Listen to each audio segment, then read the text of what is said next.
ಏನು ಅಂತ ಇವತ್ತು ತಿಳ್ಕೊಳ್ಳೋಣ. 5ನೇ ಅಧ್ಯಾಯದಲ್ಲಿ ಅಂದ್ರೆ ಇದೇನದು ಫಲಶ್ರುತಿ ಅಥವಾ ಇದನ್ನ ಹೇಳೋದು ಯಾರು ಅಂತಂದ್ರೆ ಶಿವ ಪಾರ್ವತಿಯರ ಒಂದು ಸಂವಾದ ನಡೀತಿದೆ. ಪಾರ್ವತಿ ಶಿವನ ಕೇಳ್ತಿದ್ದಾಳೆ. ಅಷ್ಟೊಂದು ಎಲ್ಲರೂ ಹೇಳ್ತಾರ ಭಗವದ್ಗೀತೆ ಭಗವದ್ಗೀತೆ ಅಂತ. ನಿಜವಾಗ್ಲೂ ಹೇಳಿ, ಅದು ಪಾರಾಯಣ ಮಾಡೋದ್ರಿಂದ ಏನು ಪುಣ್ಯ ಸಿಗತ್ತೆ ಅಂತ ಪ್ರಶ್ನೆ ಕೇಳಿದಾಗ ಶಿವ ಅದಕ್ಕೆ ಉತ್ತರ ಕೊಡ್ತಿರ್ತಾನೆ. ಒಂದೊಂದು ಅಧ್ಯಾಯಕ್ಕೂ ಒಂದೊಂದು ಕತೆ. ಆ ಕಥೆಯೇ ನಮ್ಗೆ ಕತೆಗಿಂತ ಪ್ರೇರಣೆ ಸಿಗೋಕ್ಕೋಸ್ಕರ ಹೇಳ್ತಾ ಇರತಕ್ಕಂಥ ಕತೆ. ಶಿವ ಹೇಳಿರ್ತಕ್ಕಂಥದ್ದು ಪಾರ್ವತಿ. 18 ಪುರಾಣಗಳಲ್ಲಿ ಒಂದು ಪುರಾಣ ಪದ್ಮ ಪುರಾಣ ಅಂತ ವೇದವ್ಯಾಸರು ಬರೆದಿದ್ರು. ಪದ್ಮ ಪುರಾಣದಲ್ಲಿ ಉತ್ತರಕಾಂಡ ಅಂತ ಭಾಗ, 2 ಪೂರ್ವಕಾಂಡ ಉತ್ತರಕಾಂಡ ಅಂತ. ಉತ್ತರಕಾಂಡದಲ್ಲಿ ಇರುತ್ತಂತ ಈ ಕಥೆಗಳು. ಈ 5ನೇ ಅಧ್ಯಾಯದ ಕಥೆ ಏನಂತಂದ್ರೆ, ಒಂದು ಬೇರೆ ಬೇರೆ ರಾಜ್ಯಗಳಿಗೆ ಒಂದೊಂದು ದೇಶ ಅಂತ ಹೇಳಿ ಹಳೆ ಕಾಲದಲ್ಲಿ. ಇವತ್ತು ದೇಶ ಬೇರೆ ರಾಜ್ಯ ಬೇರೆ. ಅವಾಗ ದೇಶ ಅಂದ್ರೆ ಒಂದು ಸಣ್ಣ ರಾಜ್ಯ, ಭದ್ರ ದೇಶ ಅಂತ. ಅಲ್ಲಿ ಒಂದು ಊರು, ಆ ಊರ ಹೆಸರು ಪುರುಕುತ್ಸ ಅಂತ ಒಂದು ಊರು. ಆ ಪುರುಕುತ್ಸ ಅನ್ನತಕ್ಕಂಥ ಊರಿನಲ್ಲಿ ಒಬ್ಬ ಬ್ರಾಹ್ಮಣ, ಅವನ ಹೆಸರು ಪಿಂಗಲ ಅಂತ ಹೆಸರು. ಸಾಮಾನ್ಯವಾಗಿ ಈಗ ಒಂದು 100-150 ವರ್ಷದ ತನಕನೋ ಅಥವಾ 200 ವರ್ಷದ ತನಕ ಹಿಂಗಿತ್ತಪ್ಪ ನಮ್ಮ ದೇಶದಲ್ಲಿ ಅಂತಂದ್ರೆ ಬಹಳ ಸ್ಟ್ರಿಕ್ಟ್ ಆಗಿ ವರ್ಣಾಶ್ರಮನ ಫಾಲೋ ಮಾಡೋದು. ವರ್ಣಾಶ್ರಮ ಅಂತಂದ್ರೆ ಬ್ರಾಹ್ಮಣ, ಕ್ಷತ್ರಿಯ, ಶೂದ್ರ, ವೈಶ್ಯ ಅಂತಿದ್ರೆ ಬ್ರಾಹ್ಮಣ ಆ ಕುಲದಲ್ಲಿ ಹುಟ್ಟಿದ್ರೆ ಸಾಕು. ಅವನು ಬ್ರಾಹ್ಮಣ ಬ್ರಹ್ಮ ಅಂದ್ರೆ ಭಗವಂತ, ಅಣ್ಣ ಅಂದ್ರೆ ಜ್ಞಾನ, ಬ್ರಹ್ಮ ಜ್ಞಾನ ಪಡ್ಕೊಳ್ಳೋ ಪ್ರಯತ್ನ ಮಾಡೋದು. ಹಂಗಾಗಿ ಇವನು ದೈವಭಕ್ತ ಆಗ್ಬೇಕು, ತಪಸ್ಸನ್ನು ಮಾಡ್ಬೇಕು, ಅವನು ವೇದಗಳು ಓದ್ಬೇಕು, ಉಪನಿಷತ್ತು ಓದ್ಬೇಕು. ವೇದಕ್ಕೂ ಬ್ರಾಹ್ಮಣ ಅಂತಂತಾರೆ. ವೇದ ಬ್ರಾಹ್ಮಣ ಅಂದ್ರೆ ವೇದ, ಬ್ರಹ್ಮಣ ಬ್ರಾಹ್ಮಣ ಅಂದ್ರೆ ವೇದ, ಅದೆಲ್ಲ ತಿಳ್ಕೊಳ್ಬೇಕು. ಮತ್ತು ಉಪನಿಷತ್ ತಿಳ್ಕೊಳ್ಬೇಕು. ಅಧ್ಯಯನ ಅಧ್ಯಾಪನ ಬ್ರಾಹ್ಮಣ ಧರ್ಮ. ಅಧ್ಯಯನ ಮಾಡಬೇಕು, ಅಧ್ಯಾಪನ ಮಾಡಬೇಕು, ಹೇಳ್ಕೊಡ್ಬೇಕು. ಹೀಗೆಲ್ಲ ಸ್ಟ್ರಿಕ್ಟ್ ಆಗಿ ಇರ್ತಿದ್ರು. ಹೀಗೆ ಇವನೇನ್ ಮಾಡ್ದ, ಎಲ್ಲ ಕಲ್ತಿದ್ದೆ ಎಲ್ಲ ಕೂಡ. ಆದ್ರೆ ಅದ್ಯಾಕೋ ಏನ್ ಕತಿ ಅವನು ಇದ್ರ ಮೇಲೆ ಆಸಕ್ತಿ ಬೆಳೆಸ್ಕೊಳ್ಳಿಲ್ಲ.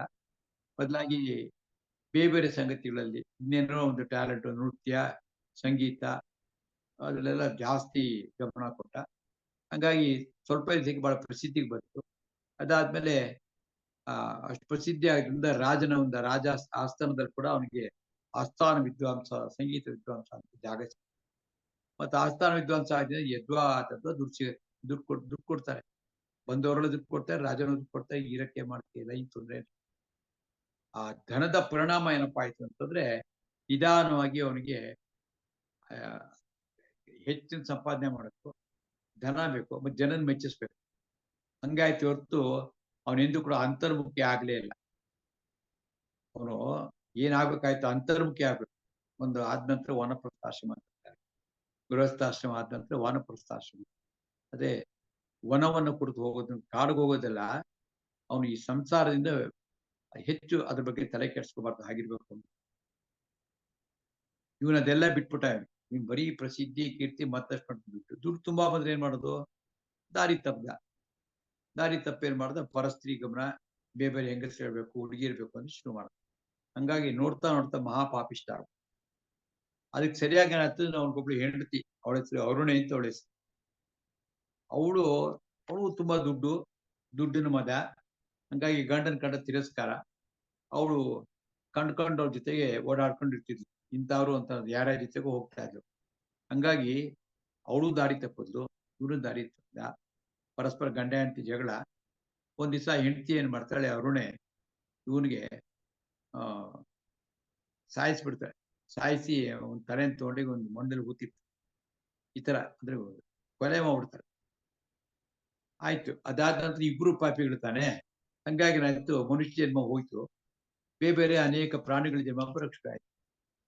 ಇವಳಿಗೂ ಹಂಗೆ ಆಯ್ತು. ಇವಳಿಗೆ ಏನಾಯ್ತು, ಕಂಡ್ಕೊಂಡವ್ರ ಜೊತೆಗೆ ಹೋಗ್ತಾ ಇದ್ಲು. ಭಗಂಧರ ಅಂತ ಒಂದು ರೋಗ, ಮೋಸ್ಟ್ಲಿ ಏಡ್ಸ್ ತರ ಇರ್ಬೇಕದು. ಭಗಂಧರ ಅಂತ ಒಂದು ಕಾಯಿಲೆ ಬಂತು, ಸತ್ಲು. ಸತ್ ಮೇಲೆ ಅವಳು ಕೂಡ ಬೇರೆ ಬೇರೆ ಪ್ರಾಣಿಗಳ ಜನ್ಮ ಸಿಗ್ತವಳು. ಒಂದ್ಸತಿ ಏನಾಗಿದೆ ಅಂತಂದ್ರೆ, ಹಿಂಗೆ ಅನೇಕ ಜನ್ಮಗಳಾದ್ಮೇಲೆ ಆ ಈ ಬ್ರಾಹ್ಮಣನಿಗೆ ಜನ್ಮ ಸಿಕ್ಕಿರೋದು, ಅವ್ನಿಗೆ ಹದ್ದಿನ ಜನ್ಮ ಸಿಕ್ಕಿದೆ. ಅವನು ಹದ್ದು, ಒಂದು ಕಾಡಿನಲ್ಲಿ ಹದ್ದಾಗಿದ್ದಾನೆ ಈ ಪಿಂಗಲ. ಇವುಗಳು ಅದೇ ಕಾಡಿನಲ್ಲಿ ಯೋಗ ಏನು ಇವು ಗಿಣಿಯಾಗಿದೆ. ಒಂದ್ಸತಿ ಈ ಹದ್ದಿನ ಎದುರುಗಡೆ ಬಂತು ಗಿಣಿ. ಹದ್ದು ನೋಡ್ತು ಗಿಣಿನ. ಹದ್ದಿಗೆ ಗಿಣಿ ಒಂದು ಆಹಾರ. ಹಂಗಾಗಿ ಏನಾಯ್ತು ಅಂತಂದ್ರೆ ಆ ಜೊತೆಗೆ ಆಹಾರಕ್ಕಿಂತ ಪರಸ್ಪರ ದ್ವೇಷ, ಹಳೆ ದ್ವೇಷ ಜ್ಞಾಪಕ ಬಂದಿರ್ಬೇಕು. ಜನ್ಮಾಂತರದ ಪಾಪ ಕರ್ಮದ್ದು. ಆ ಗಿಣಿ ನೋಡ್ತಾ ಇದ್ದಂಗೆ ಸಿಕ್ಕಾಪಟ್ಟೆ ಕೋಪ. ಸೀದಾ ಹೋಗಿದೆ ಕೆಲಸ ಕುಟ್ಟಿ ಅದನ್ನು ಗಿಣಿನ ಸಾಯ್ತಾ ಇದ್ದಂಗೆ ಗಿಣಿ ಪಾಪ ಮೇಲಿಂದ ಬಿದ್ದು ಅಲ್ಲೊಂದು ನರಕಪಾಲ ಆಯ್ತು. ಕಪಾಲ ಅಂತಂದ್ರೆ ಬುರುಡೆ. ಯಾವ್ದೋ ಮನುಷ್ಯ ಸತ್ತಿದ್ದ ಒಂದು ಬುರುಡೆ. ಅದು ಒಳ್ಳೆ ಒಂದು ತೆಂಗಿನ ಚಿಪ್, ದೊಡ್ಡದು ತೆಂಗಿನ ಚಿಪ್ ತರ ಇದೆ. ಅದು ತುಂಬಾ ನೀರು ತುಂಬಿಕೊಂಡಿದೆ. ಇದು ಅದ್ರಲ್ಲಿ ಬಿತ್ತು. ಇದು ಬಿದ್ದ ಮೇಲೆ ಅಂತ ಬೈ ಚಾನ್ಸ್ ಏನಾಗಿದೆ, ಅಲ್ಲೊಬ್ಬ ಬೇಡ ಇದ್ದ. ಆ ಬೇಡ ಏನ್ ಮಾಡ್ದ, ಹದ್ದಿಗೆ ಬಾಣ ಬಿಟ್ರೆ ಹದ್ದು ಕೂಡ ಸತ್ತೋಯ್ತು. ಅದು ಕೂಡ ಹೋಗಿ ಆ ನರಕಪಾಲದಲ್ಲಿ ನೀರೊಳಗಡೆ ಬಿತ್ತು.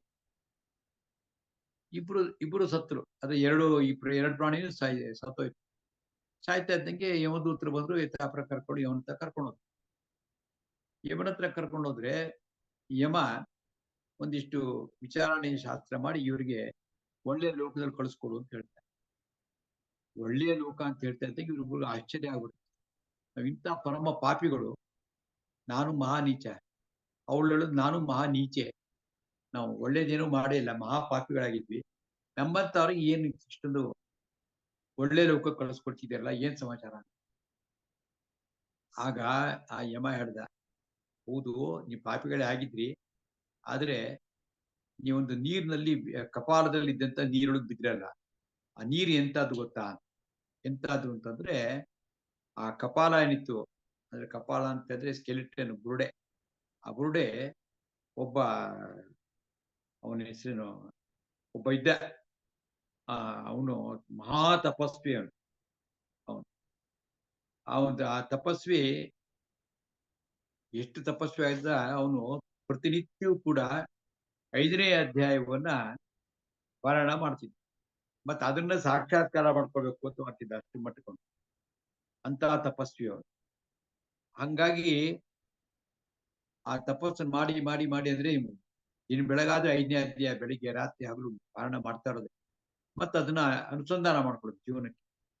ಈಗ ಮಾಡಿದ್ರಿಂದ ಅವನ್ ಸತ್ತ ನಂತರ ಅವನ ಬುರುಡೆಗೂ ಅಷ್ಟು, ಆ ಬುರುಡೆ ನೀರ್ ಹಾಕಿದ ನೀರಿಗೂ ಅಷ್ಟು ಶಕ್ತಿ ಇತ್ತು.